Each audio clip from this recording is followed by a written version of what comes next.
এবার রাশিয়ার পক্ষ থেকে ভারতের জন্য একটি চাঞ্চল্যকর খবর রয়েছে। ভারতে নিযুক্ত রাশিয়ার রাষ্ট্রদূত যিনি রয়েছেন তিনি জানিয়েছেন, এই যুদ্ধ মাতাল পরিস্থিতিতে যেখানে বিশ্ব প্রায় দুভাগে বিভক্ত হয়ে গেছে, সেইখান থেকে দাঁড়িয়ে ভারত এবং রাশিয়ার যে বন্ধুত্বপূর্ণ সম্পর্ক, সেই সম্পর্ক প্রমাণিত করে যে ভারত এবং রাশিয়ার এই সম্পর্ক ইতিহাসে বহু পুরনো। ভারতের জন্য রাশিয়া সব কিছু করতে প্রস্তুত। হঠাৎ কেন ভারতে নিযুক্ত রাশিয়ান রাষ্ট্রদূত ভারতকে নিয়ে এই যুদ্ধ ডামাডোল পরিস্থিতিতে এই মন্তব্য করলেন? এমন কি বড় ঘোষণা করা হয়েছে রাশিয়ার পক্ষ থেকে ভারতের জন্য? সম্পূর্ণ আলোচনা করব এই ভিডিওটিতে, তাই আপনাদের কাছে অনুরোধ করব ভিডিওকে স্কিপ না করে ভিডিওটিকে সম্পূর্ণ দেখুন। নমস্কার, আপনারা দেখছেন এন বাংলা সংবাদ। ভারতে নিযুক্ত রাশিয়ান রাষ্ট্রদূতের পক্ষ থেকে জানানো হয়েছে, যখন হরমুজ প্রণালী নিয়ে বিশ্ব প্রায় দুভাগে বিভক্ত হয়ে গেছে, আমেরিকার পক্ষ থেকে জানানো হয়েছে যে তারা সম্পূর্ণরূপে হরমুজ প্রণালীকে বন্ধ করে দেবে। হরমুজ প্রণালীর মাধ্যম দিয়ে কেউ তৈলবাহী জাহাজ নিয়েও আসতে পারবে না বা বেরোতেও পারবে না। এমনতো পরিস্থিতিতে আমেরিকাকে সরাসরি হুঁশিয়ারি দিয়ে জানানো হয়েছে, আমেরিকা যেন চীনের ব্যক্তিগত বিষয়ে হস্তক্ষেপ না করে। এমনতো পরিস্থিতিতে গোটা বিশ্ব সহ ভারতেও জ্বালানি সংকট সৃষ্টি হয়েছে। পুরনো বন্ধু রাশিয়ার পক্ষ থেকে জানানো হয়েছে যে ভারতের যত তেল চায় রাশিয়া তত তেল সাপ্লাই করবে। অতএব আবারও প্রমাণিত হয়ে গেল যে রাশিয়াই ভারতের প্রকৃত বন্ধু। যেখানে রাশিয়ার রাষ্ট্রদূত যিনি ভারতে নিযুক্ত রয়েছেন তিনি পরিষ্কার জানিয়েছেন, এই যুদ্ধ পরিস্থিতিতেও এবং পশ্চিমা দেশ বা আমেরিকার কঠোর নিষেধাজ্ঞা সত্ত্বেও রাশিয়ার সঙ্গে ভারত তার দ্বিপাক্ষিক সম্পর্ক যথেষ্ট মজবুত করে রেখেছে। এবং আমেরিকা যে নিষেধাজ্ঞা ভারতের উপর চাপিয়েছিল, সেই নিষেধাজ্ঞাকে কার্যত অস্বীকার করে রাশিয়ার কাছ থেকে ভারত ক্রমাগত ক্রুড অয়েল সরবরাহ করে গেছে।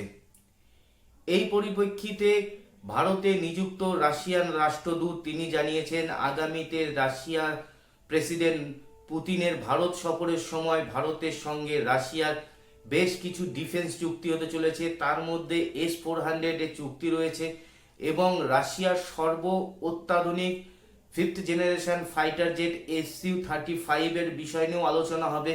এবং ভারত ও রাশিয়া যৌথভাবে এই Su-56 এর ট্রান্সফার অফ টেকনোলজির মাধ্যমে ভারতবর্ষে মেক ইন ইন্ডিয়ার মাধ্যমে এই প্রোডাকশন তৈরি করা হবে। এবং এক সাংবাদিক সাক্ষাৎকারে তিনি রাশিয়ান রাষ্ট্রদূত বিবৃতি দিতে গিয়ে বলেছেন যে ব্রহ্মোস ভারত এবং রাশিয়ার জয়েন্ট ডেভেলপমেন্টের একটি সবচেয়ে বড় প্রমাণ। এইখান থেকে প্রমাণিত হয় যে ভারত এবং রাশিয়া যৌথভাবে আগেও ডিফেন্স ম্যানুফ্যাকচারিং প্রোডাকশন করেছে এবং আগামী দিনেও করবে। এই দিক থেকে দাঁড়িয়ে K-203 সম্পূর্ণ তার ম্যানুফ্যাকচারিং লাইসেন্স ভারতকে দিয়ে দিয়েছে রাশিয়া, এবং রাশিয়ার পক্ষ থেকে জানানো হয়েছে যে এটি ভারত এবং রাশিয়ার মিত্রতাকে আরও একটি ধাপ এগিয়ে নিয়ে গেল। ইতিমধ্যে যখন অশান্ত পাকিস্তানের চারিদিকে একদিকে কালকেই আমরা একটি প্রতিবেদনে বলেছিলাম যে পাকিস্তানের যে নেভাল গার্ড রয়েছে, যে নেভাল আর্মি রয়েছে, তার উপর বা BL এর পক্ষ থেকে সবচেয়ে বড় হামলা করা হয়েছে। এইদিকে ইরান এবং আমেরিকার যে যুদ্ধ, সেই যুদ্ধে কোনো নিষ্পত্তি আসছে না। এমনতো যুদ্ধ টানপোড়েন পরিস্থিতির মধ্যে রাশিয়া এবং ভারতের এই জয়েন্ট কোলাবোরেশন ভারত এবং রাশিয়ার বন্ধুত্বকে আরও মজবুত খুঁটিতে রূপান্তরিত করে। এবং রাশিয়ার যে রাষ্ট্রদূত যিনি ভারতে নিযুক্ত রয়েছেন তিনি বলেছেন, ভারত এবং রাশিয়া আগামী দিনে আরও বহু ডিফেন্স সহ আঞ্চলিক এবং বিভিন্ন চুক্তিতে ভারত এবং রাশিয়া একত্রিত হয়ে কাজ করবে। এমনত পরিস্থিতিতে কি কি ডিফেন্স ডিল এবং কি কি চুক্তি রয়েছে সেই বিষয়ে উনি সরাসরি জনসমক্ষে কিছু জানাতে চাননি। উনি জানিয়েছেন অনেক কিছু ডিল আলোচনা হবে, অনেক কিছু ডিল সাইন হবে, কিন্তু এগুলো যেহেতু সেন্সিটিভ বিষয় সেই কারণের জন্য সর্বসাকুল্যে বা সকলের সামনে এই জিনিসগুলোকে নিয়ে আসা সম্ভব হয় না। রাশিয়ার প্রেসিডেন্টের আগামী ভারত সফরে তিনি আশা করছেন যে ভারতের S-400-এর কিছু ইউনিট সেটা ডিলে হয়ে রয়েছে। তার কারণ হচ্ছে আমরা ভালো করে জানি ইউক্রেন এবং রাশিয়ার যুদ্ধের ফলে ভারতের যে S-500-এর টোটাল 5টি ইউনিট আসার কথা ছিল, তার মধ্যে 3টি ইউনিট এসেছে, আরও 2টো ইউনিট আসা বাকি আছে।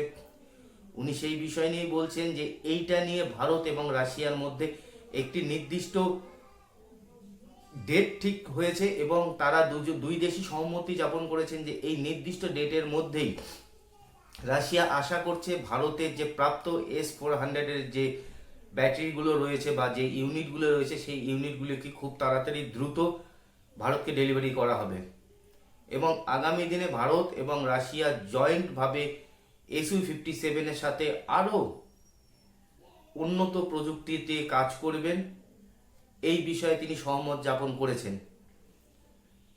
এমনত পরিস্থিতিতে যেখানে এখন সার্বিকভাবে আমেরিকা কোণঠাসা, সেই কারণের জন্যই এখন ভারতকে বিপদে ফেলবার জন্য আমেরিকা হরমুজ প্রণালীকে বন্ধ করে দিয়েছিল, যাতে ভারত জ্বালানি সংকটে ভোগে এবং বাধ্য হয় ইরানকে প্রেশার কিট করবার জন্য যে তোমরা আমেরিকার সকল শর্ত মেনে নাও। এমনত পরিস্থিতিতে দাঁড়িয়ে রাশিয়ার এই ঘোষণা ভারতকে নিশ্চিত রূপে জ্বালানি সংকট থেকে মুক্তি দিল। এই বিষয়ে আপনাদের কি মতামত অবশ্যই কমেন্ট বক্সে লিখে জানাবেন। আজকের মতন এই প্রতিবেদনটি এখানেই সমাপ্ত হচ্ছে। সকলে ভালো থাকুন, সুস্থ থাকুন।